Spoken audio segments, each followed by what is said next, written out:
Magandang araw, Moshi Moshi. Ano ni arigato gozaimasu. Pasensya na, hindi ako marunong mag-Japones. Tungayan natin kung sino talaga ang pinakamalakas na Japanese boxer. Naoya Inoue versus Junto Nakatani. Tinamaan doon si Naoya Inoue, mga kaibigan. Naoya Inoue, hilo pa rin, mga kaibigan. Hindi gumagalaw sa kanyang kinatatayuan. Junto Nakatani, good sign. Yung long arms ni Junto Nakatani ang delikado sa laban na to, mga kaibigan. Kung makikita nyo, sinusungkit-sungkit niya si Naoya Inoue. Pero ingat din siya dapat, mga kaibigan, dahil Naoya Inoue is already aware of that.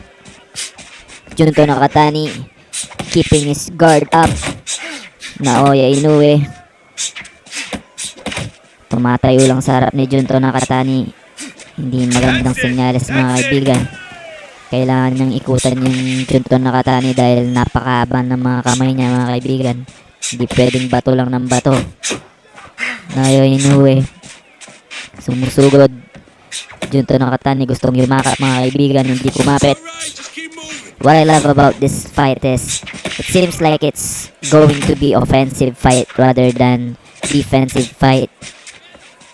They are staying mostly in the center of the ring. Junto Nakatani looking for an opening. Ayun na, nasikmurahan si Naoya Inoue, mga kaibigan. Naoya Inoue bumawi sa isang uppercut at isang right straight. Naoya Inoue with head movement. Junto Nakatani tinatamaan, mga kaibigan. Naoya Inoue baiting his head. Junto Nakatani kumakagat. Junto Nakatani investing on the body. Same as Naoya Inoue. And that's the end of round 1. Naoya Inoue mukhang pagod na, mga kaibigan. Sa totoo lang, mga kaibigan, nakaschedule ng laban ni Junto Nakatani yan. Naoya Inoue, I will post the picture. Yan. So, we all know that Japanese is not conservative when it comes to matching their fighters, Japanese to Japanese. Unlike sa Pilipinas, no, big deal kapag pinagarap mo si Casimero at si Donaire, no. So, big deal sa mga Pinoy. Pero sa Japanese, open sila sa ganun. Just like in US. Which is kailangan talaga dahil sport yan eh. Yung mga best fighter mo dapat pinaglalaban mo yan para meron kang isang representative, mga kaibigan. Nung time ni Manny Pacquiao wala naman tayong maiharap na Pinoy kay Manny Pacquiao. Pero nung time ni Donaire, ayan, nandyan si Casimero. And yung mga ibang sa weight class division natin, kailangan pinaghaharap-harap yan para may nire-represent tayo na the best. Pagdating sa worldwide representation, mga kaibigan, so balik tayo sa laban. Nagbabakbakan ng dalawa. Naoya Inoue not afraid to exchange with Junto Nakatani. Junto Nakatani tumitira pa rin sa bodega, mga kaibigan. Tinamaan ng right straight dun si Junto Nakatani. Delikado yun, ha. Pumapasok siya ng nag-o-open ng kamay kapag sumisilip na siya at bibira na. So, yun yung nakikita natin na opening niyan. Ayan, no. Sapul sa mukha si Junto Nakatani, mga kaibigan. Inoue throwing uppercuts. Sinusungkit si Junto Nakatani. Uppercut body, uppercut body. Naoya Inoue throwing from different angles. Tumatama lahat, pumapasok, mga kaibigan.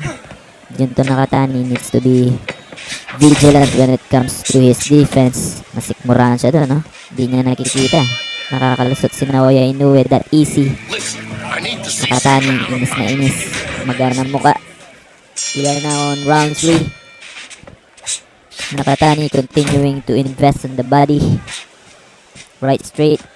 Junto Nakatani sumusubok. Junto Nakatani going to the body. Not as effective as Naoya Inoue. Kaya walang respeto si Naoya Inoue kung titingnan nyo. Naoya Inoue looking to bang on top. Lakas nun. Junto Nakatani trying to corner Naoya Inoue pero hindi siya effective, mga kaibigan. Siya yung tinatamaan. Umatras si Junto Nakatani. Naoya Inoue pumapasok, mga suntok, bagsak. sa right hook. Nanigas yung paa doon ni Junto Nakatani. Oh. Sa pull. Talsik laway si Junto Nakatani mga kaibigan. Binibilangan na ng ref. Makatayo pa kaya mga kaibigan. Junto Nakatani is a little careless. Ang masasabi ko is kumakagat siya dun sa mga bait ni Naoya Inoue. Kung titingnan nyo mga kaibigan, Naoya Inoue's baiting is head and naiinga nyo si Junto Nakatani. Ayan o, pinapain niya yung ulo niya eh. Ayan o, sinusulong niya o. One of his effective strategy. Napakagaling sa part ni Naoya Inoue kasi kahit kung ako naman kay Junto Nakatani with long arms, kakagat din siguro ako pero hindi niya nagagamit siya, hindi niya na-utilize. Tumatama siya pero out of balance na siya kapag tumatama na siya. Nakabawi doon si Junto. Yumakap. Naoya Inoue. Perfect yung distance ni Naoya Inoue mga kaibigan. Nakakapasok pa rin, no? Tamang-tama yung distansya ng mga suntok. Tinamaan na naman na malupit na right hand. Pagsak sa uppercut, sinundan pa ng isang hook. Hindi natatayo dito si Junto mga kaibigan. Napakapangit na tama. Yan o. Malakas mga kaibigan. Naoya Inoue mga kaibigan, no doubt.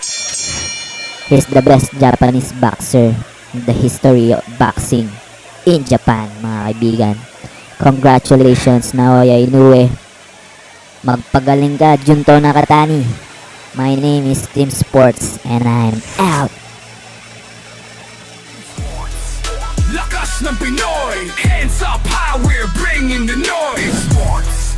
Lakas ng Pinoy, champions rise, we making the choice.